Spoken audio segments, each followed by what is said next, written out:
بالحب تلقاك البدور ضيف الأماني والسرور فيك العطايا والأجور يا مرحبا يا مرحبا زين إن الحمد لله نحمده ونستعينه ونستغفره ونؤمن به ونتوكل عليه ونعوذ بالله من شرور أنفسنا ومن سيئات أعمالنا من يهده الله فلا مضل له ومن يضلل فلا هادي له ويشهد أن لا إله إلا الله وحده لا شريك له وأشهد أن محمدًا عبده ورسوله أما بعد فإن خير الحديث كتاب الله وخير الهدي هدي محمد صلى الله عليه وسلم وشر الأمور محدثاتها وكل محدثة بدعة وكل بدعة ضلالة وفي رواية وكل ضلالة في النار فأعوذ بالله من الشيطان الرجيم بسم الله الرحمن الرحيم واعبدوا الله ولا تشركوا به شيئا وبالوالدين إحسانا وبذي القربى واليتامى والمساكين والجار ذي القربى والجار الجنب والصاحب بالجنب وابن السبيل وما ملكت أيمانكم إن الله لا يحب من كان مختالا فخورا اللهم أرنا الحق حقا وارزقنا اتباعه وأرنا الباطل باطلا وارزقنا اجتنابه اللهم علمنا ما ينفعنا وانفعنا بما علمتنا وارزقنا علما رب اشرح لي صدري ويسر لي أمري واحلل عقدة من لساني يفقه قولي برادران اسلام، واجب الاحترام بزرگوں، دوستوں، عزیز ساتھیوں، لائق احترام ماؤں اور بہنوں، کلمہ اس سیریز کے تحت آپ کے سامنے تقریباً 13 راتیں گزر چکی ہیں کہ بعنوان مختلف عناوین کے کلمے کے تحت آپ کے سامنے آئی ہیں۔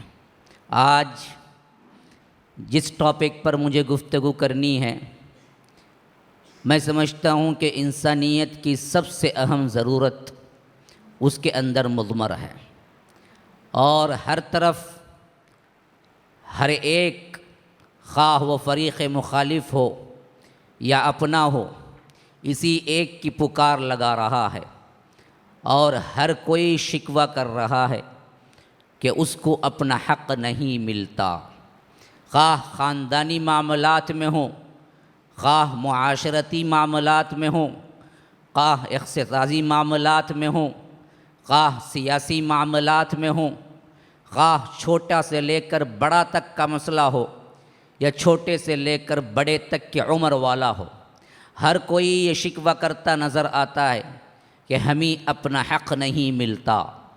تو آج اسی کے تحت بعنوان حقوق، کن کن کے کیا کیا حقوق اللہ رب العالمین نے ہم پہ فرض کیے ہیں، ہم پہ مقرر کیے ہیں، اور ہمیں کس طرح لوگوں سے چلنا چاہیے، اور ہمیں کس طرح رب العالمین سے اپنا تعلق استوار کرنا چاہیے، اور اللہ کے رسول صلی اللہ علیہ وسلم نے جو سوسائٹی بنائی تھی، جو معاشرہ بنایا تھا، وہ کس طرح اپنے آپ کے درمیان حقوق کو تقسیم کیا تھا، اور کس طرح علی الاعلان انہوں نے اس پر عمل کیا، اور دنیا کا واحد وہ معاشرہ جو کہ صرف اور صرف 23 سال کی مدت میں ایسا بنا کہ ایک زمانہ، اور ایک زمانہ نہیں بلکہ قیامت تک کا زمانہ اس زمانے کو یاد کرتا رہے گا جب بلال جیسی ایک شخصیت کعبۃ اللہ کے دیوار پہ کھڑے ہو کے اذان دے رہے ہوں،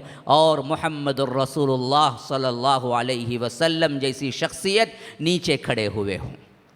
یہ مساوات کا، یہ عدل کا، یہ حقوق کا اللہ تبارک و تعالی نے جو انتظام ہماری شریعت میں رکھا، اور مسلمانوں سے کہا اگر آج ہم اس کے پیرو ہوتے، اگر ہم آج اس کے پیرو ہوتے، اللہ کی قسم کھا کے کہتا ہوں کہ آج نظام حکومت کی باغ دوڑ انگریزوں کے پاس نہیں ہوتی، حالات ہی تبدیل ہوتے، تاریخ ہی کچھ اور ہوتی۔ تاریخ میں بگاڑ وہاں سے آیا جب ہم نے حقوق کی پامالی کی۔ جو حق کی پامالی کرتا ہے اللہ تبارک و تعالی اسے کبھی انتظام اور انصراف میں نہیں لاتا، اور جو جتنا بڑا گنہگار کیوں نہ ہو اپنے معاملے میں انفرادی لیکن حقوق کی پاسداری کرتا ہے تو اللہ تبارک و تعالی اس کے سپرد کر دیتا ہے حکومتیں۔ فرعون 400 سال تک حضرت موسیٰ سے پہلے حکومت کرتا رہا، 400 سال تک۔ پوچھا گیا کہ اتنی لمبی مدت کیوں دی؟ تو اللہ تبارک و تعالی نے فرمایا کہ وہ اپنی رعایا کے ساتھ انصاف کیا کرتا تھا۔ وہ تو آخری میں ظالم بنا جب اس کو معلوم ہو چکا تھا کہ اس کی سلطنت کو توڑ پھوڑ کرنے والا پیدا ہو چکا ہے، تب جا کے وہ ظالم بنا۔ لیکن اس سے پہلے تک ماحول کیا تھا؟ وہ 400 سال تک حکومت کرتا رہا۔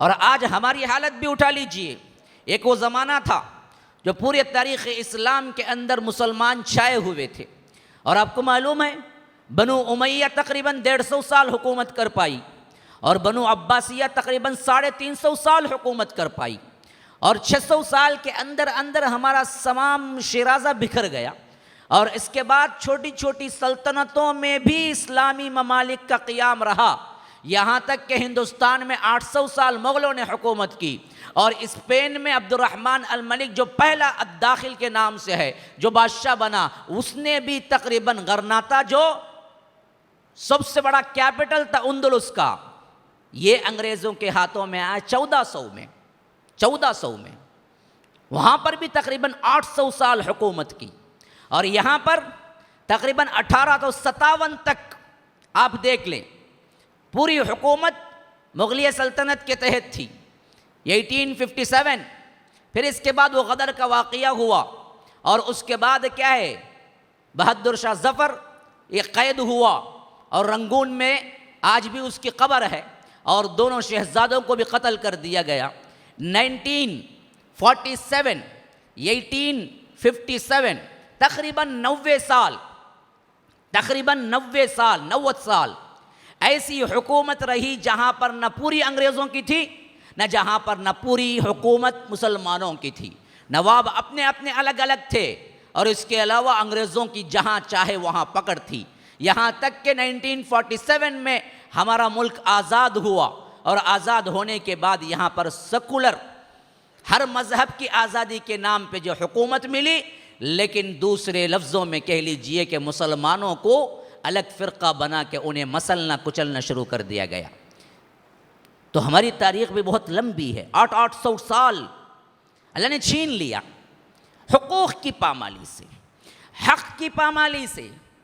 ان کے حقوق آج پوری دنیا کے اندر چھایا ہوا نظام انگریزوں کا کیوں ہے؟ ان کے پاس ہزاروں برائیاں ہیں، ان کے پاس فحاشی عریانی ہے، ان کے پاس غیروں کے لیے ظلم کی انتہائیں ہیں، لیکن اپنے ممالک میں وہ حقوق کی پامالی نہیں کرنے دیتے۔ حق آج بھی ان کے ہاں ہے، ان کے ہاں آج بھی عدالتوں کا دروازہ کھٹکھٹانے سے حق مل سکتا ہے بنسبت ہندوستان کی عدالتیں کھٹکھٹانے سے۔ آج بھی امریکہ یورپین کنٹریز میں حقوق کی پامالی نہیں ہے، ایک شہری کے جو حقوق ہیں وہ حقوق دینے کے لیے وہ تیار ہیں اور دیتے ہیں۔ وقت کا پرائم منسٹر بھی کبھی قانون کے آگے آ جائے تو اس پر بھی قانون چلتا ہے، وقت کے پرائم منسٹر کو بھی وہاں پر کیا ہے چھوٹ نہیں ہے، آج بھی حق وہاں چلتا ہے۔ تو اللہ نے ان کے ہاتھوں میں حکومت دے رکھی ہے، 100 سال 200 سال کے عرصے کے اندر اندر تمام دنیا پہ چھا چکے یہ لوگ، حالانکہ کوئی اچھائی ان کے اندر نہیں ہے سوائے ایک کہ یہ حقوق کی نسبت زیادہ خیال رکھتے ہیں۔ تم ان کے جیلوں کو بھی جا کے پہنچ جاؤ، جیل کے اندر بھی انہیں ایسا کھانا دیا جاتا ہے، ابھی میں سن رہا تھا 5 اسٹار ہوٹل میں نہیں مل سکتا، قیدی کو وہ کھانا وہ کھلاتے ہیں۔ اگر کوئی مسلمان قیدی ہے تو ان کے لیے برابر افطار کا اور برابر سحری کا انتظام ان کے قید خانے کے اندر بھی موجود ہے۔ حق کی پامالی نہیں کرتے۔ یہ اور بات ہے کہ دشمنی نکالنے کے ہزاروں اور طریقے ہیں، لیکن حق کی پامالی کبھی نہیں کی، تو آج دنیا میں چھا چکے ہیں۔ یاد رکھیے جب تک حق اور اس کے حقوق ہم نے ادا کیے، اللہ تبارک و تعالی نے ہمیں بنائے رکھا۔ جب ہم نے اپنے حقوق ضبط کر لیے اور ہم نے پامال کر دیا، بھائی بھائی سے بننے لگا اور مظلوم مٹتا چلا گیا، ظالم پاورفل ہوتا چلا گیا، تو اللہ تبارک و تعالیٰ نے ہمیں بھی سب کے ساتھ نیست و نابود ذلیل کر کے رکھ دیا۔ یہ حق جو کہ اللہ کے رسول صلی اللہ علیہ وسلم نے سب سے پہلا دیا تھا، پوری شریعت کا تر امتیاز ہے۔ ذرا تصور کر کے دیکھو، آج سے 1400 سال پہلے چلے جاؤ، ہر طرف اندھیرا اندھیرا، ہر ملک ظالم مظلوم آہ فغاں کرتے ہوئے نظر آتا ہے، حتیٰ کہ سب سے زیادہ اندھیرا اور مظلوم ترین ملک خود عرب تھا، جہاں پر زندہ درگور کر دی جاتی تھی بچیاں۔ وَإِذَا بُشِّرَ أَحَدُهُمْ بِالْأُنثَىٰ ظَلَّ وَجْهُهُ مُسْوَدًّا وَهُوَ كَظِيمٌ يَتَوَارَىٰ مِنَ الْقَوْمِ مِنْ سُوءِ مَا بُشِّرَ بِهِ أَيُمْسِكُهُ عَلَىٰ هُونٍ أَمْ يَدُسُّهُ فِي التُّرَابِ۔ لڑکیوں کے ساتھ اس درجہ ظالمانہ سلوک معاشرے کے اندر عام ہو چکا تھا کہ وہ اگر پیدائش کی کوئی خوشخبری ملتی تو یہ خوشخبری نہیں سمجھتا، ان کو زندہ درگور کر دینا سب سے بڑا اہم فریضہ سمجھتا تھا۔ یہاں تک کہ حقوق کی پامالی ایسی تھی کہ اگر کسی باپ نے 2-3 بیویاں کی ہوں اور ایک بیوی سے اولاد ہے اور وہ بڑا بچہ ہے تو باپ مرنے کے بعد اپنی ماں کو اپنی زوجہ بنا لیتا تھا، اپنی ماں کو، اپنی سگی ماں کو نہیں، سوتیلی ماں کو۔ ماں 2-3 بیویاں رکھتا باپ، تو اس کے مرنے کے بعد ترکے میں اس کی بیویاں بھی تقسیم کر دی جاتی، اور بڑا بیٹا جو ہوتا وہ خود سوتیلی ماؤں کو نکاح کر لیتا۔ وَلَا تَنْكِحُوا مَا نَكَحَ آبَاؤُكُم مِّنَ النِّسَاءِ إِلَّا مَا قَدْ سَلَفَ۔ اللہ تبارک و تعالیٰ نے حکم دیا بعد میں کہ ہرگز ہرگز اپنے باپ جو بھی ہیں اگر انہوں نے نکاح کیا ہے کسی عورت سے تو بیٹوں پر حرام ہے، کہ وہ تمہاری سگی ماں ہو یا سوتیلی ماں ہو، الا ما قد سلف، جو ہو چکا سو ہو چکا۔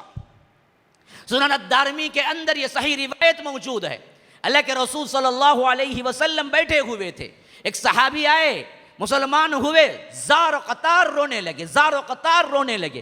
کہا کہ ایسی کیا چیز ہے جو تمہیں رلا رہی ہے؟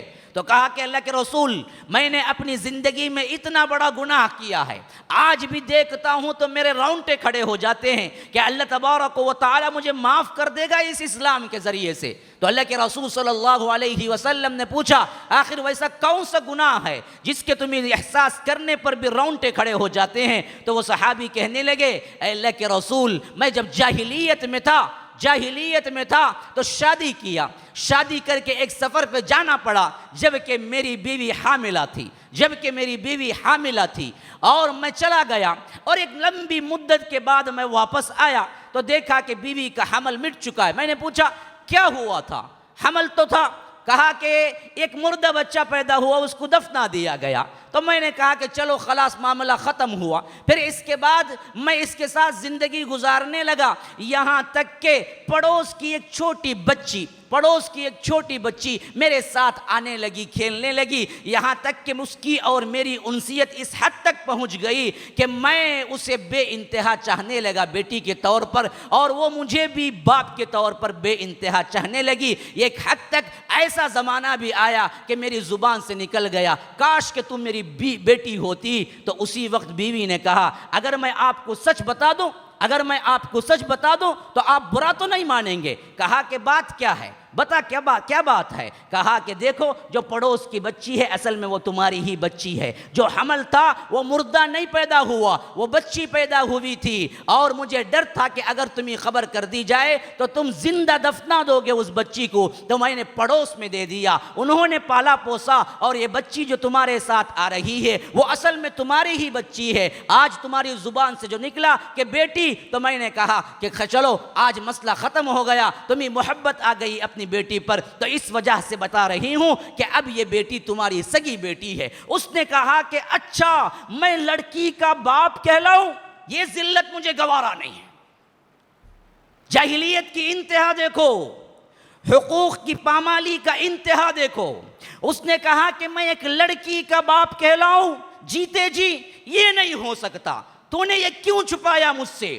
اور آیا، لڑکی کا ہاتھ پکڑا، صحرا کی طرف چل نکلا، وہاں لڑکی کو بٹھایا، اور وہ بچی سمجھ رہی تھی پتہ نہیں کچھ کھلونے لے کے دینے کے لیے یا کچھ خاص محبت آ گئی اس کے لیے لے کے نکلا ہے، لیکن جا کے بچی کو بٹھا کے اس کی قبر کھود رہا تھا۔ جب کھود رہا تھا تو اس کی مٹی داڑھی پہ پھٹ رہی تھی، تو وہ بچی ابو جان بول کے اس کی داڑھی کی مٹی نکال کے نیچے ڈال رہی تھی۔ تب بھی اس پر رحم نہ آیا، یہاں تک کہ جب اچھا خاصا گڑھا کھود دیا گیا تو پیچھے سے ڈھکلا اور نیچے گرایا، اور اس کے بعد مٹی ڈالتا چلا گیا، حتیٰ کہ وہ کہہ رہا تھا کہ آخری مٹی ڈالتے وقت بھی میرے کانوں میں اس کی آواز آ رہی تھی کہ ابو کیا کر رہے ہو، ابو کیا کر رہے ہو، ابو کیا کر رہے ہو۔ تب بھی میرا دل پسیج نہ گیا اور میں نے مٹی برابر کر کے آ گیا۔ اللہ کے رسول آج بھی سوچتا ہوں تو رونگٹے کھڑے ہو جاتے ہیں۔ یہ کیفیت تھی، یہ حقوق کی پامالی تھی۔ اللہ کے رسول صلی اللہ علیہ وسلم نے سنا تو زار و قطار رویا ہے۔ اللہ کے رسول نے خود زار و قطار رویا ہے، ایسا کیا تم، ذرا سا بھی رحم نہیں آیا۔ کہا کہ یہ واقعہ صحابہ کو سناؤ۔ صحابہ کو جب سنایا گیا تو پورے صحابہ نے رویا۔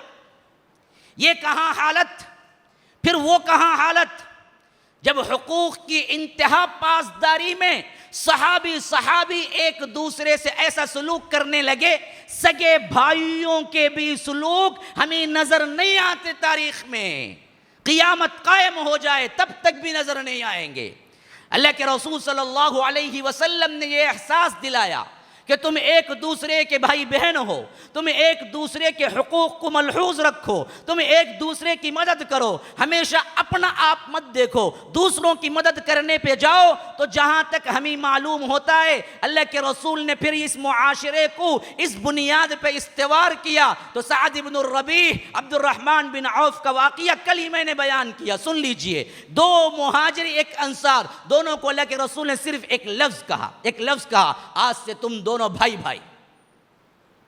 کون؟ سعد بن الربیع انصاری، عبد الرحمن بن عوف مکی مہاجر، صرف ایک لفظ کہا کہ آج سے تم دونوں بھائی۔ سعد بن الربیع خوشحال طبقے کے، سعد بن الربیع کے پاس دو باغ، سعد بن الربیع کے پاس دو کمرے، سعد بن الربیع کے پاس بہت سے کپڑے، سعد بن الربیع کے پاس دو بیویاں۔ حضرت عبد الرحمن بن عوف کا ہاتھ پکڑا، گھر لے گئے، کہا کہ آج سے تم اور میں بھائی۔ اللہ کے رسول سگے نہیں، یہ اللہ کے رسول نے صرف ایک لفظ کہا تھا، بھائی کا حق جانتے تھے۔ کہا کہ اے میرے بھائی، بڑی خوشی ہوئی تمہارا بھائی بن کے، آج میرے پاس جو کچھ بھی ہے آج سے بالکل آدھا تمہارا ہے اور میرا ہے، حتیٰ کہ تم بیوی کو بھی دیکھ لو، جو بیوی تمہیں پسند آئے میں طلاق دیتا ہوں، عدت کے بعد شادی کر لو۔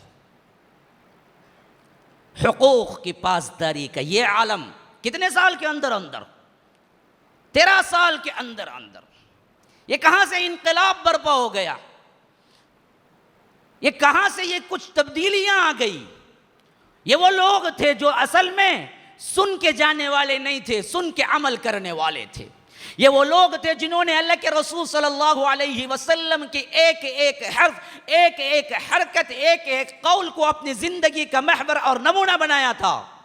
کبھی انہوں نے اپنے بارے میں نہیں سوچا، رسول نے جو حکم دے دیا کہا کہ یہی ہماری زندگی کا آخری پوائنٹ ہے، اسی پہ ہمیں چلنا کا نقصان ہوتا ہے، خواہ ہمیں کیا ہے نفع ہوتا ہے۔ اللہ کے رسول صلی اللہ علیہ وسلم نے ایک کا حق بیان کیا تو اس حق کی پامالی کے وہ کبھی تیار نہیں ہوئے، خواہ جان چلی جائے۔ شام کا معرکہ تھا، قیصر سے لڑائی تھی، اللہ کے رسول صلی اللہ علیہ وسلم کے صحابہ لڑ رہے تھے، یہاں تک کہ زخمی ہو کے گرنے لگے، تپتی ہوئی ریت اور اس کے اوپر گرمی، اس کے اوپر خنجروں اور تیروں کے زخم، اور آخری نزع کی کیفیت میں پڑے ہوئے پیاس کی شدت۔ پانی لشکروں میں پانی سپلائی کرنے کے لیے الگ سپاہی ہوتے ہیں، فوج میں بعض لوگوں کی صرف ذمہ داری یہ ہوتی ہے کہ پانی دیا جائے زخمیوں کو جلدی سے، کیونکہ پیاس کی شدت سے بھی کئی لوگ مر جاتے ہیں، شہید ہو جاتے ہیں۔ تو انہوں نے آواز لگائی، انہوں نے آواز لگائی پانی، کوئی پانی دینے والا ہے؟ تو جو سقا تھے، جو پانی دینے والے تھے، وہ بھاگ کے دوڑ کے پہنچے اور اس قیدی، اس سپاہی کو جو ابھی ابھی زخمی اور پیاس سے تڑپ رہا ہے اور ساتھ ساتھ آخری نزا کی کیفیت میں پہنچ چکا ہے، منہ سے پیالہ لگا کر گھونٹ ڈالنے کی کوشش میں تھے کہ آواز دوسرے سپاہی، ویسے ہی زخمی سپاہی سے آواز آئی پانی پانی۔ انہوں نے کہا کہ نہیں، اس کو پلاؤ۔ اللہ اکبر! کس حالت میں مسلمانوں آج ہم کیا کر رہے ہیں اپنے مسلمان بھائیوں کے ساتھ، اپنے مسلمانوں کے ساتھ، اپنے سگے بھائیوں کے ساتھ ہم کیا تف ہے ہماری زندگی پر، حقوق کی پامالی ہم کس طرح کر رہے ہیں اور صحابہ کس طرح پاسداری کر رہے تھے۔ دیکھو نزا کی کیفیت، تیر اور برچھے لگے ہوئے، زخم خون، حالت پیاس سے حلق سوکھ چکا ہے، آخری نزا کی کیفیت اور پیالہ لگا دیا جاتا ہے، ایک قطرہ پانی ابھی پڑنے نہیں پایا، بازو کا سپاہی اسی حالت کا پانی یہ کان میں پڑتا ہے، پلانے والے کے نہیں، پینے والے کے کان میں پڑتا ہے، تو پلانے والے کو کہتا ہے میں اس وقت تک نہ پیوں گا جب تک اس سپاہی کو تم پانی نہ دے دینا، جاؤ ان کو دو۔ انہوں نے کہا کہ آپ بھی 2 گھونٹ لے لیجئے، میں ان کو بھی دے رہا ہوں۔ کہا کہ نہیں، تم جاؤ پہلے ان کو دو، اس کے بعد میں پیوں گا۔ صحابی کہتے ہیں کہ میں لے کے دوڑتا ہوا اس تک پہنچا اور ان کو پانی پلانے کی کیفیت میں تھا اور ایک خطرہ ڈالنے کے لیے منہ سے پیالہ لگایا ہی تھا کہ تیسرا ویسے ہی زخمی سپاہی سے آواز آئی پانی پانی۔ تو انہوں نے کہا کہ نہیں، مجھ پہ حرام، جاؤ ان کو پلاؤ پہلے۔ انہوں نے کہا کہ آپ تو کیا اس سے زیادہ شدید ہیں، اس سے زیادہ محتاج ہیں، آپ پہلے پی لیجئے 2-3 گھونٹ، میں ان کو بھی پلا کے آؤں گا۔ کہا کہ نہیں، جب تک ان کو نہیں پلا لیتے تب تک میں نہیں پیوں گا، جاؤ ان کو پلاؤ۔ تیسرے کے پاس پہنچا تو وہ پانی پانی کہتے کہتے شدت پیاس سے شہید ہو چکے تھے۔ وہ شہید ہو گئے تو دوڑتا ہوا میں دوسرے کے پاس آیا تو وہ بھی شہید ہو چکے تھے، پھر دوڑتا ہوا تیسرے کے پاس آیا، وہ بھی شہید ہو چکے تھے۔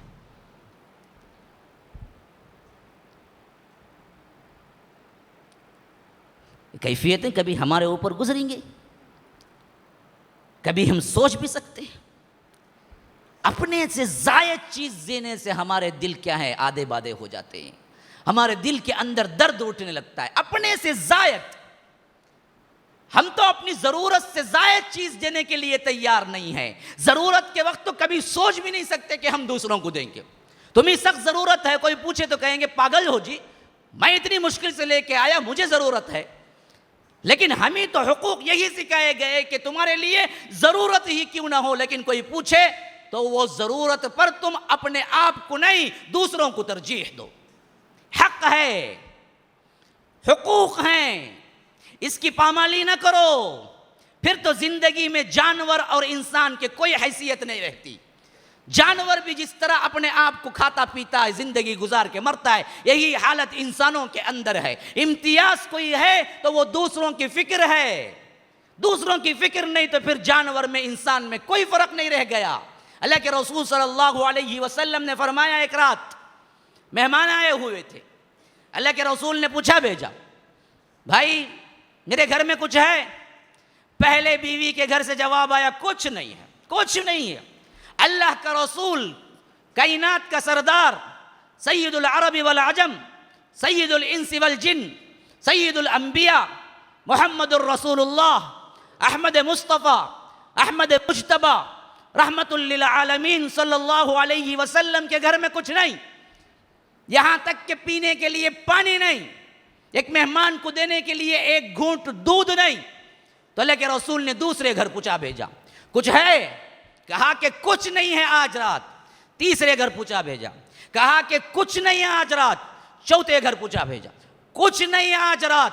تو اللہ کے رسول مجبور ہو گئے، کہا لوگوں میرے پاس مہمانی کے لیے کچھ نہیں ہے، ورنہ میں لے جاتا اپنے گھر۔ آج سمجھ رسول اللہ کے مہمان ہیں، کون ہے جو اٹھ کے قبول کر لے؟ کون ہے جو اٹھ کے قبول کر لے؟ ایک انصاری صحابی اٹھے، کہا کہ اللہ کے رسول آپ کے مہمان پیسے نہیں رہیں گے، یہ میری ذمہ داری ہے کہ ان کو کھلاؤں پلاؤں۔ لے گئے، 3-4 تھے، گھر پہنچے، بیوی سے کہا رسول اللہ صلی اللہ علیہ وسلم کے مہمانوں کو لایا ہوں، گھر میں کیا ہے؟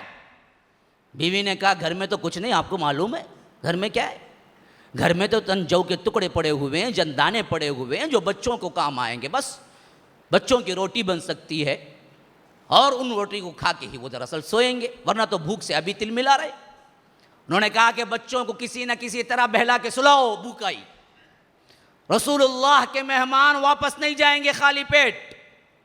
کہا کہ اچھا بچوں کی غذا کہاں بس آئے گی ان لوگوں کو؟ کہا کہ اللہ برکت دینے والا ہے، تم کسی نہ کسی طرح انہیں سلا دو اور ان کے لیے کھانا پکاؤ جو کچھ بھی بچت ہے۔ اور مہمان بھی کون تھے؟ رسول اللہ کے مہمان تھے نا صلی اللہ علیہ وسلم، تو وہ بھی اکیلے نہیں کھائیں گے، میزبان بھی ساتھ بیٹھے تو کھائیں گے۔ ہماری طرح کیا رکھو جاتے ہی جاؤ بھائی کیا بھی نہیں رکھ دے نہیں، میں دیکھ لیتا ہوں کیا ہے سب باقی کا پورا، میں سنبھال لوں گا دستر کو، میں سب کھانے میں شکتا نہیں بھائی۔ ہاں تو یہ حالت تو نہیں نا، تو وہ بھی تو اللہ کے رسول کے مہمان تھے، تو وہ بھی اکیلے نہیں کھائیں گے، میزبان بیٹھے تو کھائیں گے، وہ معلوم تھا انہیں۔ تو انہوں نے کہا کہ اچھا یوں کرنا تم کہ تم لا کے جو کھانا ہے رکھ دو اور ہم اور وہ لوگ سب بیٹھ جائیں گے اور تم چراغ ٹھیک کرنے کے بہانے چراغ کو بجھا دینا۔ رات کا موقع تھا، چراغ ٹھیک کرنے کے بہانے چراغ کو بجھا دینا اور اندھیرے میں ہم منہ چلاتے رہیں گے، کھانے کی ایکٹنگ کریں گے اور ان کو کھلا دیں گے۔ اللہ اکبر، کیسے کیسے واقعات ہیں، کبھی تصور میں بھی آ سکتے ہیں ہمارے ذہنوں میں۔ گھر کی یہ حالت ہو اور کوئی مہمان آ جائے تو آپ کیا کہیں گے؟ بے وقوف یہاں کیا ہے، فاقوں پہ فاقے پڑ رہے ہیں، تو کہاں سے رہا کو ٹپ کیا، گھر کے دیوانے بتنے سو گاڑی گھر کو آئے کہتے ہیں ویسا کیا، جا با جا کو دوسرا دیکھا تبھی میرے پاس کیا بھی نہیں ہے۔ ارے پڑوسی کو نہیں پوچھتا کوئی، آج پڑوس تو پڑوس ہے بہت دور کی بات، سگے بھائیوں کو نہیں پوچھتا اگر غریب ہو جائے۔ 4-5 بھائی ہیں، اس میں سے کوئی پیسے والا ہو گیا تو اس پہ بدبختی اتنی چڑھتی کہ اپنے سگے بھائیوں سے ملنا بولے اس کے لیے حقارت ہوتی، وہ سمجھتا کہ میں کیوں جی ملوں، اس کے بعد میرا اسٹیٹس کہاں ہے۔ یہ تو ذرا سا آ گیا پیسہ، اگر اسی میں سے اللہ کوئی ایک رگ بھی نکال دے، دیوانہ بنا پاگل خانے میں ہاسپٹل میں سر مارتے پھرتا۔ کہاں کا فخر، کہاں کا تکبر، کہاں کی انانیت، کہاں کا میں پنا کہ میں بھی کچھ ہوں۔ یہ سب کچھ اللہ کے ہاتھ میں ہے، تمہارے دماغوں کی ایک رگ ڈھیلی کر دے۔ ارے رگ تو بہت دور کی بات ہے، میں نے اس پر تجربہ ہوا ہے مجھے بہت سے مریضوں سے، رگ تو بہت دور کی بات ہے۔ یہ کھوپڑی کا چمڑا اور دماغ، اس کے درمیان ایک جل ہوتا ہے، ایک جل دونوں کے درمیان، دماغ اور اس کی جھلی جو ہوتی ہے نا، وہ جھلی اور دماغ دونوں کے درمیان ایک جل اللہ نے رکھا ہے۔ وہ جل اگر اوپر نیچے ہو جائے تو انسان وہ کچھ کرتا ہے کہ آپ ایک دن نہیں رکھ سکتے، اتنا پاگل بن جاتا ہے۔ رگ کچھ نہیں ہوئی، سی ٹی اسکین اٹھا کے دیکھا پورا نارمل، پھر اتنا پاگل کیوں بنا؟ تو کہتے ہیں ڈاکٹر اس کا جل اوپر نیچے ہو گیا، بس اوپر نیچے جل ہو گیا، جل جو اندر ہے صرف۔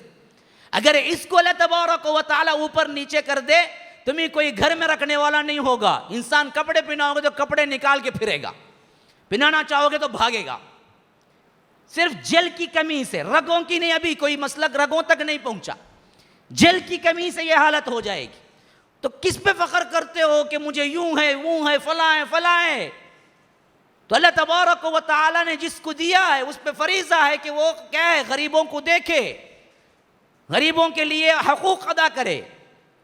تو غرض کے میں بتا رہا تھا، اللہ کے رسول صلی اللہ علیہ وسلم نے جو معاشرہ تیار کیا تھا، اس معاشرے کے اندر حقوق سب سے اہم رکھے گئے، اور یہ حق ان کے بتدریج نسبتوں اور رشتہ داروں کے اللہ تبارک و تعالی نے تقسیم کیا۔ سب سے پہلا حق اللہ تبارک و تعالی کا ہے۔ کیا حق ہے؟ کیا حق ہے اس کا؟ اللہ کا حق کیا ہے؟ حضرت معاذ کنت ردیف النبی صلی اللہ علیہ وسلم، حضرت معاذ کہتے ہیں کہ اللہ کے رسول صلی اللہ علیہ وسلم کا میں ردیف بنا۔ ردیف بنا کیا مطلب ہے؟ پیچھا جو بیٹھتا ہے نا، بائک میں آپ سامنے چلا رہے ہیں، پیچھے بیٹھنے والے کو ردیف کہتے ہیں۔ تو اللہ کے رسول خچر پہ جا رہے تھے یا گدے پہ جا رہے تھے. ایک روایت میں آیا ہے کہ علی حمار، اللہ کے رسول اتنے متواضع تھے، گدے پہ سواری کرنا بھی حقیر نہیں جانتے تھے، گدے پہ بھی سوار ہو جاتے تھے. ہم تو ذرا اسٹیٹس بنتا ہے تو پھر برانڈ کی گاڑی میں چنو جاتے، ارے کیا مار ہوتی کہ نہیں جی اس میں سب بیٹھتا نہیں، میں یہاں کو اس میں جی بیٹھتا سو، ویسے سب نہیں بیٹھ سکتا میں، میرا اسٹیٹس کیا، میں کیسے بیٹھوں. ہاں اسٹیٹس ایک رگ ڈھیلی کر دی تو پھر گلی میں پاگل کی طرح پھرتا ہوا نظر آئے گا، تیرے کیا اسٹیٹس ہے. تو اللہ کے رسول گدے پہ بھی سوار ہو جاتے تھے. تو کہتے ہیں کہ میں گدے پہ سوار تھا کہ پاس میں معاذ بیٹھے ہوئے تھے، نوجوان صحابی، 18-20 سال کی عمر. اب اللہ کے رسول کی عمر مرتبہ کیا تھا؟ اگر ابو بکر کہتے نا جی میں ردیف تھا تو بات جڑی ہوئی لگتی. ہاں بھائی ابو بکر اور اللہ کے رسول کا عمر کا تفاوت بھی 2.5 سال ہے بس، اور وہ ہمیشہ کے ساتھی رہے ہیں. اب ان کو بٹھا لیا پیچھے، اسٹیٹس برابر ہے. نوجوان بچہ ہے، ایک بہت بڑا عالم کے پیچھے بیٹھنے لگا. جائی کیا رہے کیا تو کہہ رہا جا رہا عالم رہا تو بیٹھ میرے پیچھے.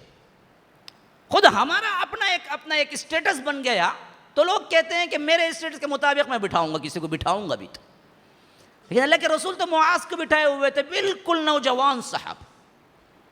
یہ دراصل یہ بات بتانے کے لیے کہ تواضع اتنی تھی، اور دوسری بات بتانے کے لیے کہ نوجوان ہوتے ہوئے یہ معاذ اللہ کے ہاں بہت بڑا بلند مرتبہ رکھتے تھے، میں ان کو پیچھے بٹھاؤں. تو پیچھے بیٹھے ہوئے تھے. کہا کہ یا معاذ سنتے ہو؟ اب دیکھیے پیچھے جو بیٹھتا ہے نا، اور خچر پہ بیٹھا ہو، ویسے بھی سیٹ لمبی نہیں ہے، خچر پہ بیٹھا ہو تو کتنا لگا ہوا بیٹھے گا. اب اس میں معاذ پکارنے کی کیا ضرورت تھی؟ ایسے ہی کہتے تو بھی سن لیتے معاذ. کہا کہ معاذ، یا معاذ، تو جواب دیا کہ لبیک و سعدیک یا رسول اللہ، اللہ کے رسول حاضر ہوں.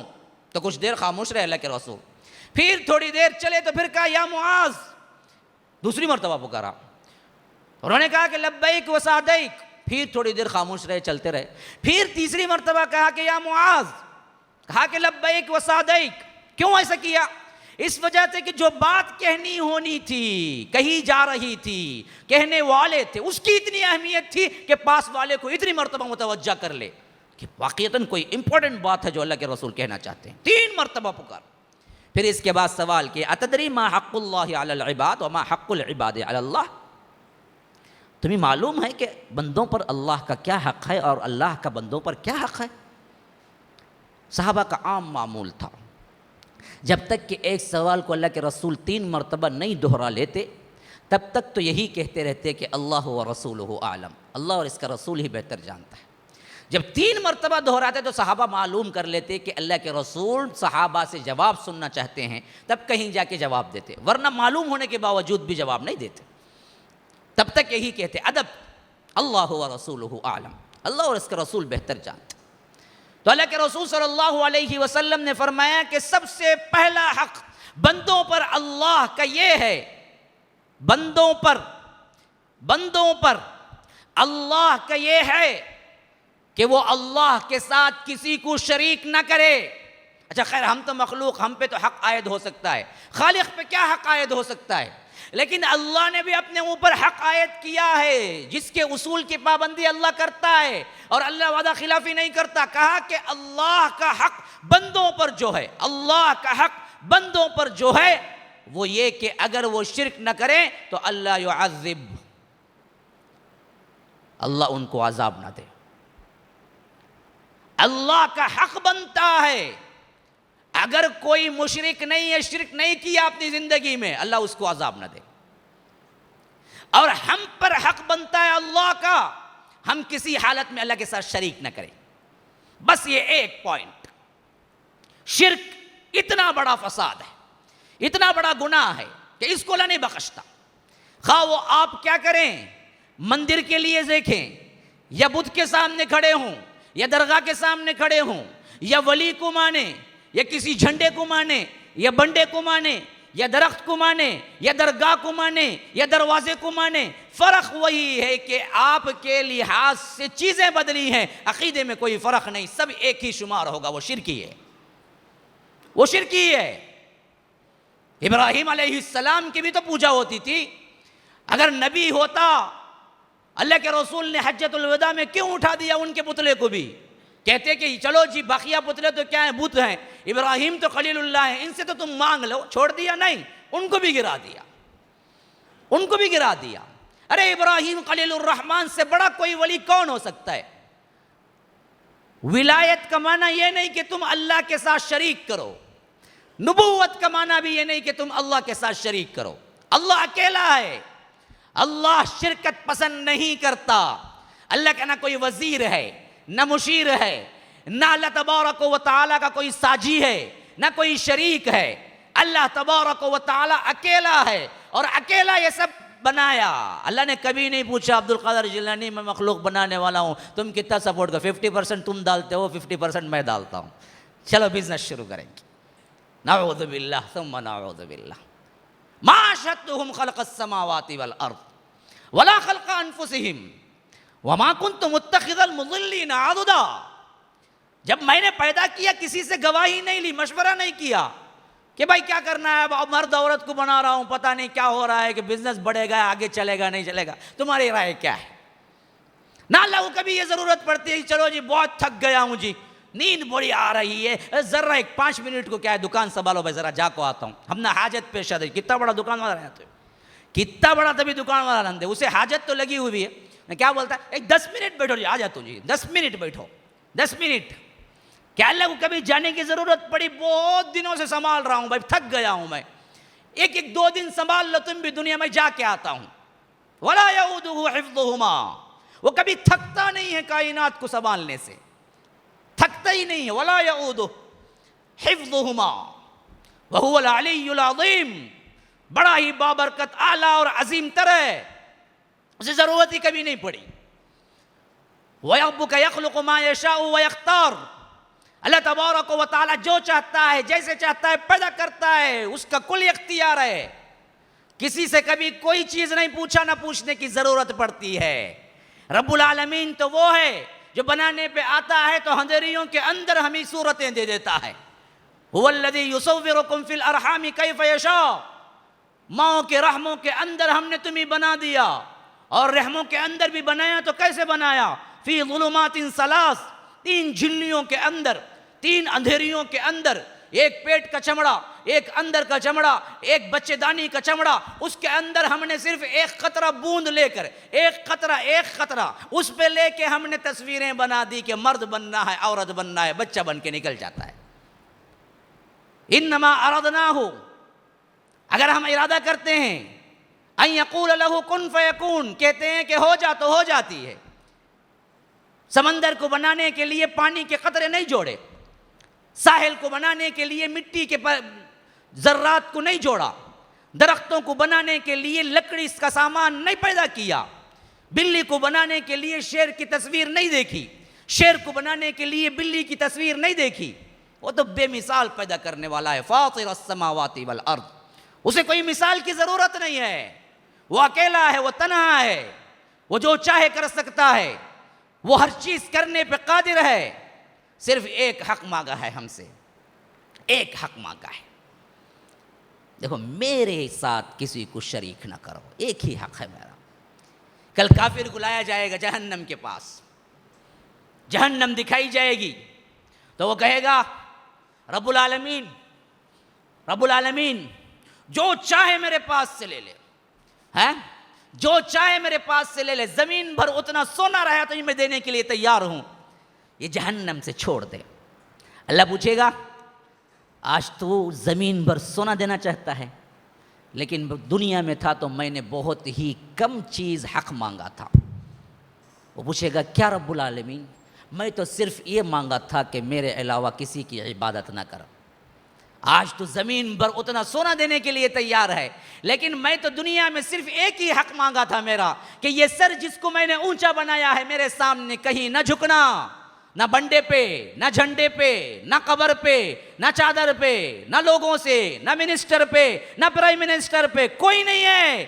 یہ سر اوپر دیا اللہ خالق نے، خالق کے آگے جھکنا ہے، کسی اور کے آگے جھکنا نہیں ہے۔ یہ ایک حق مانگا ہے اللہ نے، ایک ہی حق. اس حق کے عوض ایک حق ہم ہی دیا ہے, اللہ یعذب ولا یشرک بہ شیئا. جو ایک حق یہ پورا کر لے گا پھر ہم اس کو عذاب نہیں دیں گے. یہ میرا حق ہے, یہ میرے اوپر واجب ہے. تمہارے اوپر واجب یہ چیز ہے, اگر تم کر لو زندگی کے اندر, زندگی کا کوئی بھی مرحلہ ہو, اللہ کے علاوہ کسی کو نہ پکارو, اللہ کے علاوہ کبھی کسی کے لیے ہاتھ نہ اٹھاؤ, اللہ کے علاوہ کبھی کہیں بھی قیام نہ کرو, اللہ کے علاوہ کسی کے لیے رکوع نہ کرو, اللہ کے علاوہ کسی کے لیے سجدہ نہ کرو, اللہ کے علاوہ کسی کے لیے نظر نہ رکھو, اللہ کے علاوہ کسی کے لیے نیاز نہ رکھو, اللہ کے علاوہ کسی کے لیے خوف ڈر غائبانہ نہ رکھو. یہ اللہ کے حقوق ہیں, ان میں کسی اور کو شامل نہ کرو. اللہ اس کو کبھی پسند نہیں کرتا کہ اس کے حقوق میں ہم شرکت کریں. یہ اللہ کا حق ہے. نمبر 2, ایمانیات کے سلسلے میں اللہ کے حق کے بعد محمد الرسول اللہ کا حق ہے صلی اللہ علیہ وسلم. کیا حق ہے؟ کیا حق ہے؟ النبی اولا بالمؤمنین من انفسہم وازواجہ امہاتہم. نبی تمہارے جانوں سے زیادہ تم پر فضیلت رکھتے ہیں, اور ان کی بیویاں تمہاری مائیں ہیں, امہات المومنین ہیں. باپ کے درجے سے زیادہ اللہ کے رسول صلی اللہ علیہ وسلم کا درجہ ہے. محبت ایسے رکھو جیسے تم اپنے باپوں سے کرتے ہو, اس سے زیادہ رکھو, اور ضرورت پڑی اپنی جان سے زیادہ محمد الرسول اللہ صلی اللہ علیہ وسلم کی جان کی حفاظت کرنا.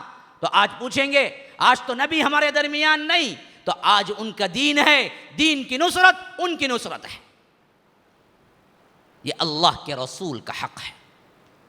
ان دونوں کے حقوق کو چھوڑ کے بندوں پہ آئیے. سب سے پہلا حق والدین کا ہے, جس پر میں نے کل مفصل گفتگو کی تھی.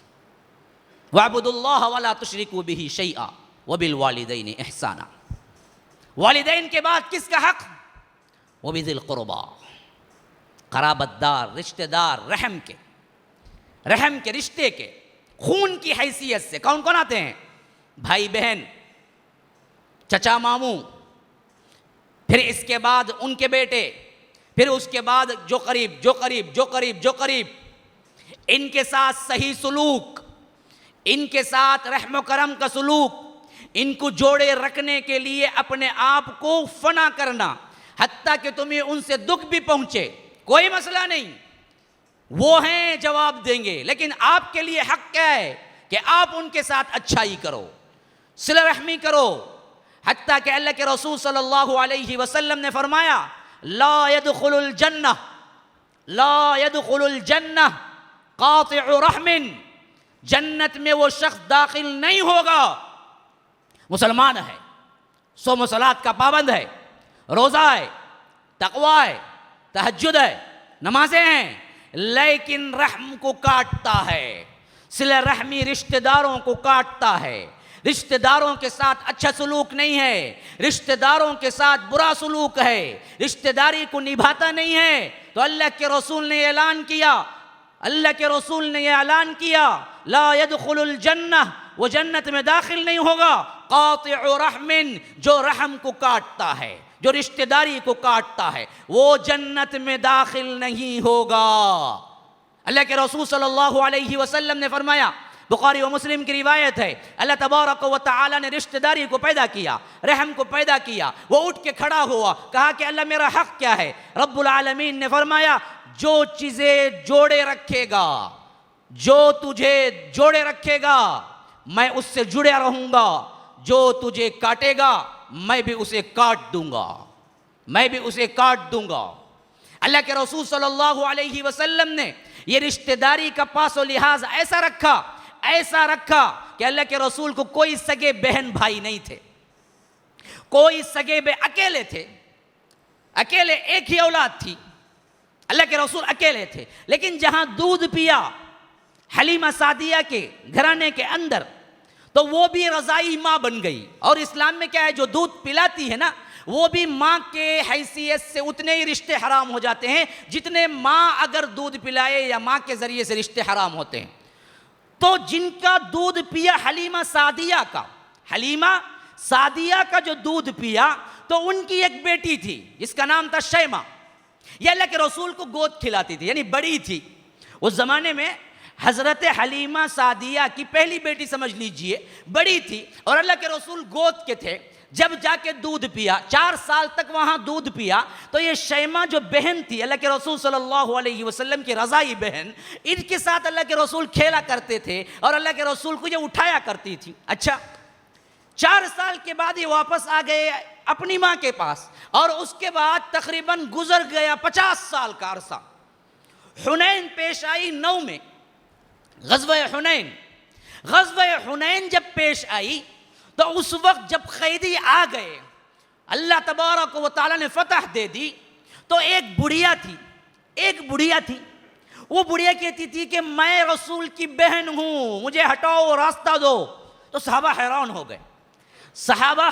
ہو گئے، یہ تو اکلوتے ہیں، ان کی نہ پہلے کوئی بہن، نہ بعد میں کوئی بہن، نہ بیٹا، نہ بھائی، یہ کیسے کہہ سکتے ہیں کہ بڑھیا بات تو صحیح کہہ رہی ہے؟ انہوں نے کہا کہ ہاں بالکل صحیح، مجھ تک محمد تک پہنچنے کا راستہ دے دو، بس ہم بات کر لیں گے صلی اللہ علیہ وسلم۔ تو غرض کے ہٹایا گیا ہجوم کو اور اللہ کے رسول صلی اللہ علیہ وسلم کو پہنچایا گیا ایک بڑھیا۔ اب اس زمانے میں وہ تقریباً 20 سال 30 سال کی رہی ہوگی، تو اب اللہ کے رسول 50 سال کے ہو چکے تھے، تو تقریباً 70-80 کے قریب رہی ہوگی۔ تو وہ بڑھیا آئی تو اللہ کے رسول صلی اللہ علیہ وسلم نے پوچھا کہ کیا بات ہے، تم بہن ہونے کا دعویٰ کرتی ہو لیکن مجھے تک جہاں تک معلوم ہے میری کوئی بہن نہیں ہے۔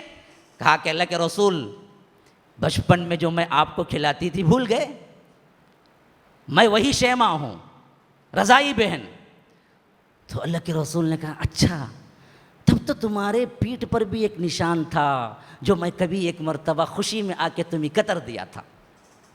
اللہ کے رسول نے کہا میں ایک مرتبہ تمہیں جو قطرہ تھا، دھات کا نشان پڑ گیا تھا، وہ ابھی ہے؟ انہوں نے کہا کہ ہاں ہے اللہ کے رسول، یہیں پر موجود ہے۔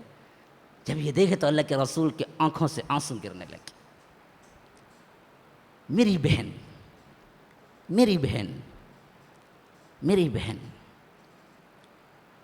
یہ کہا عزت سے چادر بچھا دی، اپنی چادر بچھا دی۔ بڑے بڑوں کو یہ رتبہ نہیں ملا کہ رسول اپنی چادر بچھاتے ہیں، شیمہ کے لیے چادر بچھا دی اور خاطر مدارات کرنے لگے کہ میں کیا لاؤں تمہیں۔ بہت خاطر مدارات، اعزاز و اکرام کیا۔ اس کے بعد اللہ کے رسول نے پوچھا شیمہ میرے ساتھ رہنا چاہتی ہو تو میں تمہیں بہترین طور پر رکھوں گا اپنے گھر میں، نہیں اپنے قبیلے میں واپس جانا چاہتی ہو تو تمہاری مرضی ہے۔ تو شیمہ نے کہا کہ اللہ کے رسول میں اپنے قبیلے میں جاتی ہوں، پوری زندگی وہیں کٹ گئی، میں کیا اکیلی یہاں آ کے کروں گی، میں اپنے قبیلے میں واپس جاتی ہوں۔ تو اللہ کے رسول نے بہت زیادہ اکرام و اکرام کے ساتھ، بہت تحفے تحائف کے ساتھ انہیں واپس لوٹایا کہ چلو میری رضائی بہن کے ساتھ یہ معاملہ ہے۔ سگے تو نہیں ملے اللہ کے رسول صلی اللہ علیہ وسلم کو، یہ رضائی بہن تھی جن سے اللہ کے رسول صلی اللہ علیہ وسلم نے یہ محبت کی۔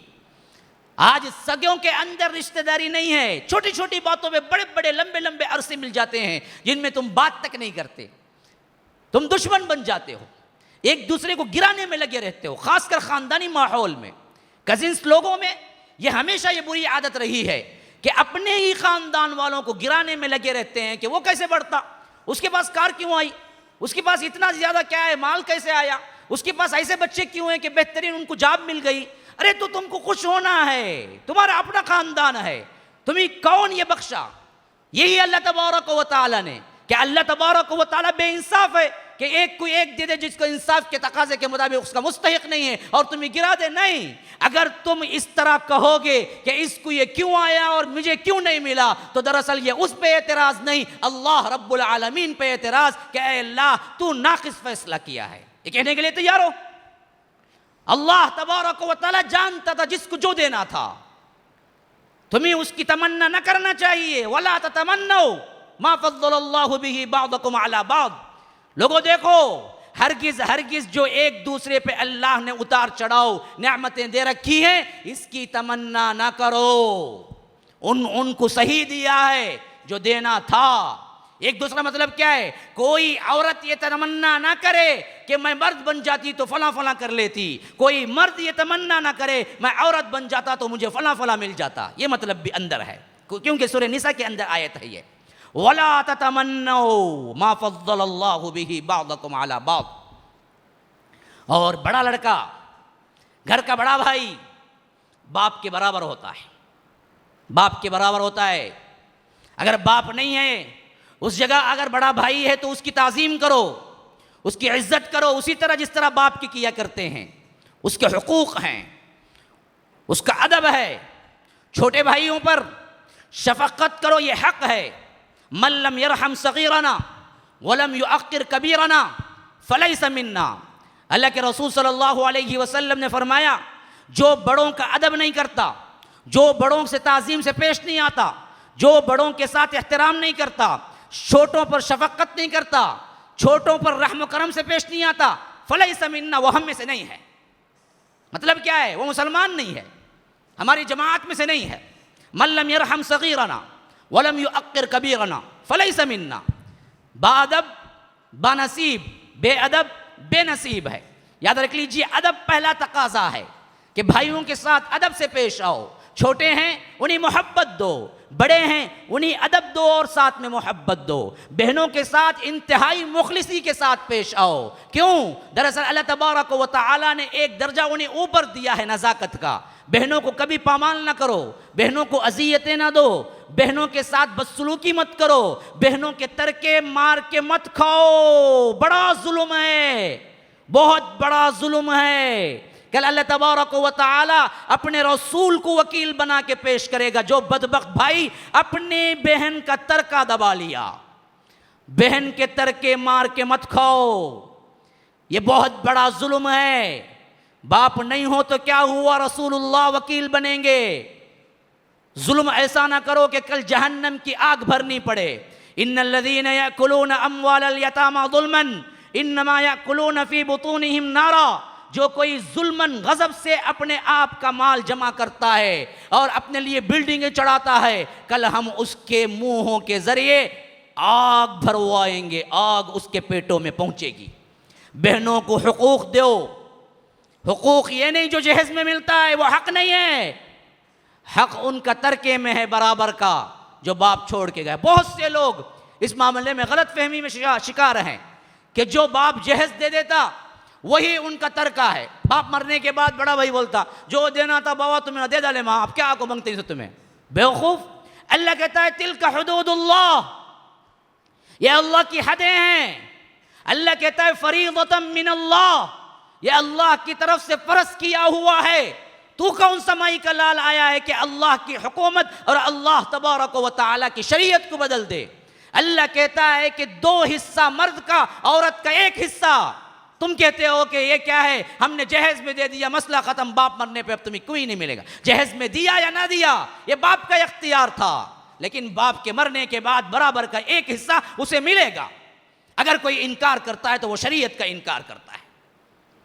ظلماً ترکے نہ کھاؤ بہنوں کے۔ کتنے بہنوں کے آہ فغاں میں نے سنے ہیں جن کے بھائیوں نے ترکے دبا لیے، باپ کی میراث نہ دی، کہہ دیا کہ جو دے دیا وہی ہو گیا، جی بہت خرچہ کر دیا ہم نے تیرے شادی پہ۔ کون کرو بولا؟ کون کرو بولا؟ اور یہ کرنے سے کیسے ساقط ہو سکتا ہے حق؟ یہ تو ان کا حق ہے کہ ہندو سماج ہے، ہندو رسم و رواج ہے جہاں پر آپ کیا دان دہیج، انہی سے نکلا یہ دہیج۔ کیا مطلب؟ ان کے ہاں ترکے کا کوئی تصور نہیں ہے، ان کے ہاں ترکے کا کوئی تصور نہیں ہے عورت کو، تو اسی لیے وہ جاتی ہے تو اسی وقت دان دہیج اس کو 2 بھی دینا ہے، دے کے چلا دیتے ہیں، مسئلہ ختم۔ کیا شریعت میں یہ اصول ہے؟ شریعت میں کہیں جہیز کا تصور ہے؟ اگر تم نے دے دیا اپنی خوشی سے یہ اور بات ہے، لیکن اس سے ترکہ کیسے مخفوض ہو جائے گا؟ ترکے کے برابر کیسے ہو جائے گا؟ ترکہ دینا ضروری ہے بھائیوں پر۔ اگر کسی نے اپنے بہن کا ترکہ دبایا ہے، اللہ کی قسم کھا کے کہتا ہوں وہ آگ کا ٹکڑا دبایا ہے، کل اس کو جھیلنا پڑے گا، وہ پوری زمین آگ کی حیثیت سے کھندے میں ڈال کے حشر کے میدان میں پھرنا پڑے گا۔ بہنوں کے ترکے نہ دباؤ، بہنوں سے اچھا سلوک کرو، بہنوں کو گالیاں نہ دو، بہنوں پر ہاتھ مت اٹھاؤ۔ عورتوں پر عموماً ہاتھ اٹھانے سے اللہ کے رسول صلی اللہ علیہ وسلم نے روکا ہے۔ یہ تو صنف نازک ہیں، ان کے احترام میں اللہ تبارک و تعالی نے ایک سورہ رکھی، سورۃ النساء۔ سورۃ الرجال کہیں بھی نہیں ہے، مردوں کی سورت پورے قرآن میں نہیں ہے۔ سورۃ النساء عورتوں کی سورت اللہ تبارک و تعالی نے الگ سے رکھا۔ اسی طرح کسی مرد کے نام پر کوئی سورت نہیں ہے، عورت کے نام پہ سورت ہے، سورت ہے سورہ مریم۔ انبیاء کو چھوڑ کے، انبیاء کے ناموں پہ کیا سورتیں ہیں؟ انبیاء کو چھوڑ کے عام لوگوں کے نام پہ کوئی سورت نہیں ہے۔ اور یہ سورت احترام انسانیت کے لیے ہے کہ مریم کی صورت رکھا۔ مریم عورت تھیں، تو اللہ تبارک و تعالی نے ان کو معزز کیا۔ تم کون ہوتے ہو ان کی عزت کو اتارنے والے؟ ان کے ساتھ صحیح سلوک کرو، بھائی بہن، رشتہ دار، حق، خون۔ اب اس کے بعد دوسرا مرحلہ کون سا ہے؟ باہر سے آنے والے کون ہیں؟ شادی کے ذریعے جس کو تم جوڑتے ہو، اسے کہتے ہیں مساہرتی رشتے، شادی سے پیدا ہوتے ہیں۔ کون؟ پہلے نمبر پہ بیوی، دوسرے نمبر پہ بیوی کے ماں باپ، ساس سسر، تیسرے نمبر کے اس کے بھائی بہن۔ یہ پورے بھی رشتے کے اندر آتے ہیں، بعد میں آتے ہیں لیکن رشتے کے اندر آتے ہیں۔ ان کے حقوق کی پامالی بھی نہ کرو، ان کا حق دو، کیونکہ اللہ کے رسول صلی اللہ علیہ وسلم نے فرمایا استوصوا بالنساء خیرا۔ لوگو، میں آخری بار تمہیں عورتوں کے معاملے میں وصیت کرتا ہوں، ان کے ساتھ اچھا سلوک کرو۔ اچھے سلوک میں سب سے پہلے مستحق مساہرتی رشتوں میں بیوی آتی ہے، والصاحب بالجنب، جو میں ابھی آیت میں بھی تلاوت کیا، پہلو کی ساتھی، یعنی سائیڈ میں رہنے والی، اس کے ساتھ صحیح سلوک کرو۔ کل پوچھا جائے گا اللہ کے نام پر تم نے انہیں حلال کیا ہے، اللہ کے نام پر تمہارا نکاح ہوا ہے، پھر اس کے ساتھ ان کے ماں باپ کا بھی احترام کرو، کیوں احترام انسانیت کے اندر یہ بات ہے کہ بیوی کے احترام میں اس کے ماں باپ کا بھی احترام ہے۔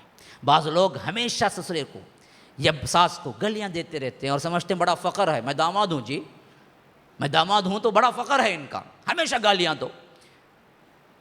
اور بیچاری کتنے حد تک صبر کرے اپنے باپ کی گالیاں سنتے ہیں؟ ایک مرتبہ کبھی پھٹ پڑتی ہے تو مار دھاڑ طلاق تک نوبت پہنچ جاتی ہے۔ کیا تم نے ایسا ہی کیا؟ تمہارے ماں باپ کے ساتھ اگر کیا جائے تو تم خاموش رہو گے؟ ماں باپ ہوتے ہیں، خواہ وہ کسی بھی حیثیت سے ہوں، آپ کو احترام کرنا چاہیے۔ پھر اس کے بعد کن کے حقوق؟ عام انسانوں کے حقوق، عام انسانوں کے حقوق۔ اس میں سب سے پہلے مسلمانوں کے حقوق۔ فرمایا حق المسلم علی المسلم ست، یہ دوسری روایت میں ہے کہ 10، تیسری روایت میں ہے کہ 7۔ ہر مسلمان پر دوسرے مسلمان پر حق ہے، بخاری و مسلم کی روایت کے مطابق۔ پہلا حق کیا ہے؟ اذا لقیتہ فسلم علیہ، ملے تو سلام کرے۔ ہمیں کیا بولتے ہیں؟ کیسے ہیں جی؟ ہائی، اچھے ہیں گی؟ ارے بیوقوف، لے سلام تو کر۔ بعض لوگ کیا کرتے ہیں، معلوم ہوتا مسلمان گھر کو کال کر رہے ہیں، اپنے بھائی کو کال کر رہے ہیں، ہلو کون بات کرتے ہیں اس وقت؟ کون تبھی بات کریں جی، السلام علیکم بولو، اس سے کیا فرق پڑتا تمہیں کون بات کرتے ہیں؟ کوئی تو مسلمان ہی تو اٹھایا ہوگا۔ سلام کی عادت ڈالو، السلام قبل الکلام۔ اللہ کے رسول نے کہا کہ بات کرنے سے پہلے سلام کرنا چاہیے، اور یہ حق بنتا ہے مسلمان کا کہ جب بھی ملو اس سے سلام کرو۔ سلام کی اتنی بڑی اہمیت ہے کہ اللہ کے رسول صلی اللہ علیہ وسلم نے بات نہ کرنے کے لیے کہا ہے، کتنی بھی ضروری بات ہو سلام کرو، پھر اس کے بعد بات کرو۔ اذا لقیتہ فسلم علیہ واذا دعاک فاجبہ واذا استنصحک فانصحہ واذا عطس فحمد اللہ فشمتہ۔ یہ حقوق ہیں، جب تمہیں وہ دعوت کو بلائے تو دعوت قبول کرو۔ دوسرا حق ہے مسلمان کا، بول رہا ہے کہ بھائی آؤ بھائی، میں کہاں جی اس کے اس میں سب جاؤں؟ ہاں یہ اور بات ہے کہ وہاں گانا بجانا ہے، یہ اور بات ہے شریعت کی پامالی ہو رہی ہے، یہ اور بات ہے کہ حرام کاری ہو رہی ہے، تو تم حکمت سے سمجھا سکتے ہو، دیکھو بھائی میں ایسے مجلسوں میں نہیں آتا، لیکن عموم اگر بلائے تو تمہیں جانا چاہیے۔ اذا دعاک فاجبہ۔ تیسرا حق کیا ہے؟ وَإِذَا اسْتَنصَحَكَ فَانصَحْهُ۔ اگر کوئی آپ کے پاس آ کے کوئی مشورہ پوچھتا ہے اور آپ کو معلوم ہے اچھا مشورہ کون سا ہے، ہاں اسے دے ڈالے تو نہ آگے بڑھ جاؤں گا، نہیں کیا تمہیں الٹا سیدھا بولنا ہے، اسے نہیں بول، حق ہے اس کا۔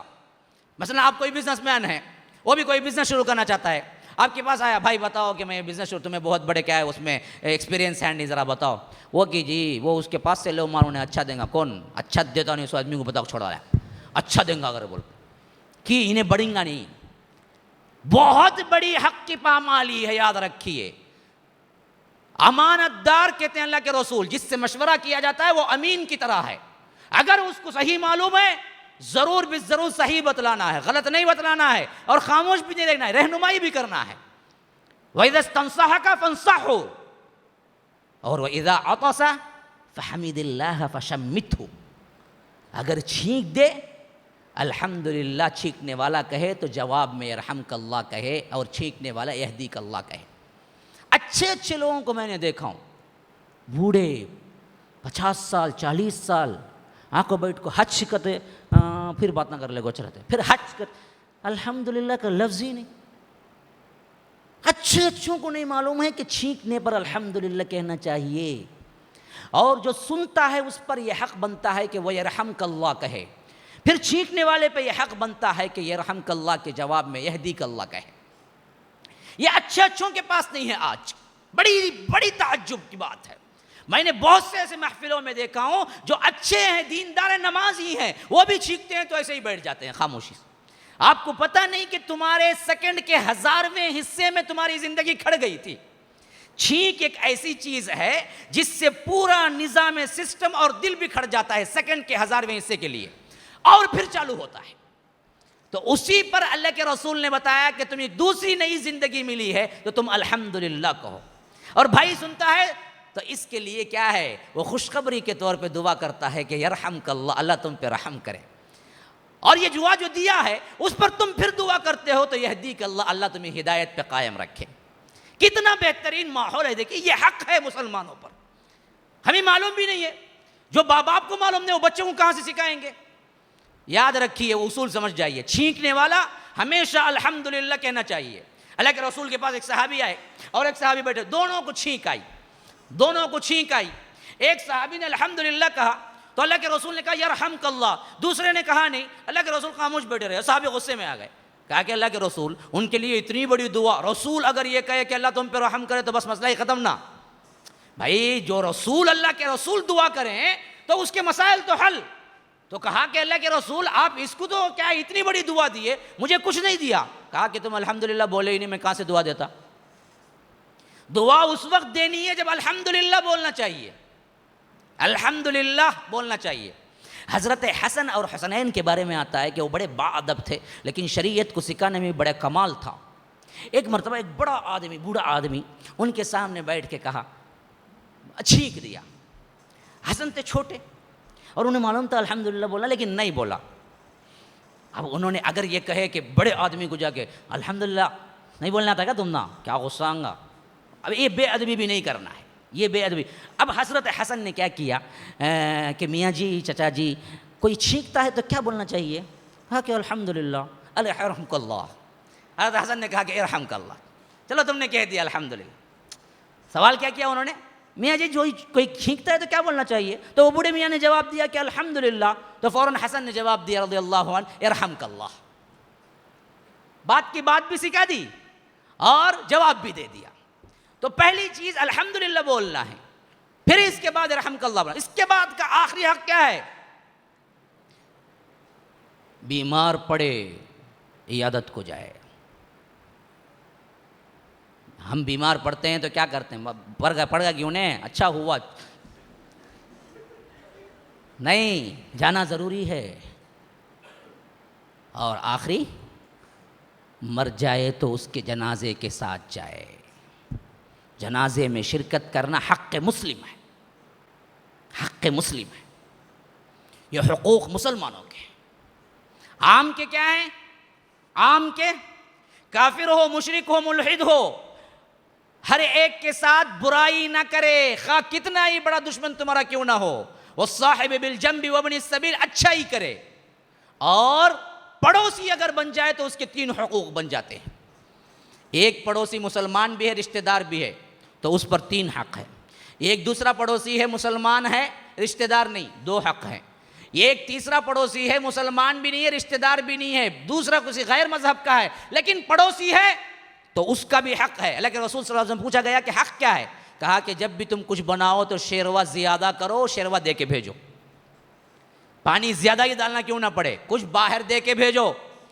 اور ایک صحابیہ نے کہا کہ اللہ کے رسول 2 طرف دونوں دروازے ہیں، اور میں کوئی چیز دینا چاہتی ہوں تو کس پڑوسی کو سب سے پہلے دوں؟ کہا کہ جس کا دروازہ سب سے پہلے آئے اس کو دے دو۔ اور اللہ کے رسول نے کہا کہ وہ شخص ایمان والا نہیں، وہ شخص ایمان والا نہیں، وہ شخص ایمان والا نہیں۔ اصحاب رسول نے پوچھا کہ کون شخص اللہ کے رسول؟ کہا کہ وہ جو اپنے گھر میں پیٹ بھر کے کھائے اور پڑوسی بھوکا رہے، وہ شخص ایمان والا نہیں۔ جس کا پڑوسی بھوکا رہے اور یہ پیٹ بھر کے کھائے، وہ شخص ایمان والا نہیں۔ اور ایک انصاری صحابی بیان کرتے ہیں کہ میں آیا اللہ کے رسول سے کہ ایک شخص باتیں کر رہے تھے، اتنا وقت کہ مجھے بے چین کر دیا کہ اللہ کے رسول کے پاؤں میں درد ہونے لگے گا، یہ سوچ سوچ کے میں بے چین ہو رہا تھا، یہاں تک کہ وہ شخص گئے، اللہ کے رسول آئے تو کہا کہ اللہ کے رسول اتنی دیر کھڑی رہے، کون ہے وہ شخص جو آپ کو اتنی دیر کھڑائے رکھا؟ میں پریشان تھا کہ آپ کو کتنا درد ہوا ہوگا۔ کہا کہ تم نے دیکھا؟ کہا کہ ہاں میں نے دیکھا، بہت مبارک چیز دیکھی۔ کہا بہت مبارک چیز دیکھی۔ پوچھا کیا؟ جبرائیل تھے اور اتنی دیر کیا باتیں کر رہے تھے؟ کہا کہ اتنی دیر سے پڑوسی کا حق بیان کر رہے تھے یہاں تک کہ مجھے ڈر لگنے لگا کہ کہیں وارث ہی نہ بنا دے، یہاں تک کہ مجھے ڈر لگنے لگا کہ انہیں وارث بھی نہ بنا دے۔ اتنے پڑوسی کے حقوق ہیں، پڑوسی کو تکلیف نہ دو، اس کی بہت بڑی گناہ اور بہت بڑی کیا ہے؟ کراہیت ہے۔ اللہ کے رسول صلی اللہ علیہ وسلم کے ارشادات، جو پڑوسی کو تکلیف دیتا وہ کبھی کامیاب نہیں اور کبھی جنتی نہیں بن سکتا، مومن بھی نہیں بن سکتا۔ ایک صحابی آئے، کہا کہ اللہ کے رسول ایک پڑوسی ہے، بڑا اذیت دیتا ہے، خاموش نہیں رہتا، کچھ نہ کچھ کرتا ہی رہتا اور بڑا تنگ کرتا ہے۔ اللہ کے رسول نے کہا اچھا جی، تم کیا کرو، کل صبح سویرے اپنے گھر کا ایک ایک سامان لالا کے باہر ڈالتے جاؤ، پورا سامان بکھر جائے گا تو لوگ آئیں گے، لوگ جب وہاں سے گزریں گے تو پوچھیں گے بھائی کیا ہوا، بھائی کیوں سامان باہر ڈال رہا ہو؟ کہو کہ بھائی یہ پڑوسی جینے دیتا نہیں مجھے، یہ پڑوسی جینے دیتا نہیں، تو سب گالی دیں گے، آگے جائیں گے، پھر دیکھو کیا ہوتا ہے۔ اب وہ صحابی کیا کیے، صبح سویرے اٹھ کے پورا سامان باہر ڈال کے بیٹھ گئے۔ اب ایک آدمی آ رہا ہے، کیا بھائی سامان باہر؟ ہو بھائی یہ پڑوسی جینے دیتا نہیں۔ ارے ایسا غلیظ پڑوسی گئی، کیا جی مصیبت ہے نا، جو سمجھیں گے۔ اب آگے گئے، 1 جنا گیا، 2 جنا گیا، 3 جنا گیا، یہ ہر آدمی آ کو آواز کرتا ہے، پیچھے سے پڑوسی نکل گیا، بولا بھائی السلام علیکم، نکو بھائی اندر آ جاؤ بھائی، تمہیں میں اس کے اوپر کیا بھی نہیں کروں گا بھائی، اتنے لوگ ہیں بولے تو میں کیا بھائی کروں۔ یہ ایک ٹیکنیکلی پرابلم سالو کرنے کا ہے، اللہ کے رسول نے بتایا ہے۔ ذرا تنگ ہو تو سامان باہر ڈال کے بیٹھ جاؤ، کون آتا بولو، انہیں بڑا ستاتا بھائی نے، بس وہاں سے عید کی دال گلنا شروع ہو جائیں گی۔ اب وہ آ کے کیا کیا، ہاتھ جوڑ دیا کہ نہیں بھائی اندر سامان لے کے جاؤ، میں اب ستاتا نہیں تمہیں کبھی بھی۔ پھر اللہ کے رسول نے دوسرے دن پوچھا کیا ہوا؟ کہا کہ اللہ کے رسول سدھر گیا، تو اسی لیے کہا تھا میں نے، سدھر گیا، بات ختم ہو گئی۔ تو یہ ٹیکنیکل پرابلم سالو کرنا ہے، اگر کرنا ہے تو کر سکتے ہو تم بھی۔ تو یہ حقوق ہیں میرے مسلمانوں، میں نے عام کا بھی بتایا، خواص کا بھی بتایا، عورتوں کا بھی، مردوں کا بھی بتایا۔ تو حقوق کو حق سمجھ کے ادا کرو، اللہ کے ہاں بہت بڑا درجہ ہے۔ حق کی پامالی کرو تو نہ دنیا میں سکون و چین ہے نہ آخرت میں۔ اللہ تبارک و تعالی ہمیں حق کو حق سمجھ کر عمل کرنے کی توفیق عطا فرمائے، اور حقوق کے نسبت میں جو کوتاہیاں ہوئی ہیں اللہ تبارک و تعالی ہمیں معاف فرمائے۔ ھذا وباللہ التوفیق، صلی اللہ وسلم علی نبینا محمد۔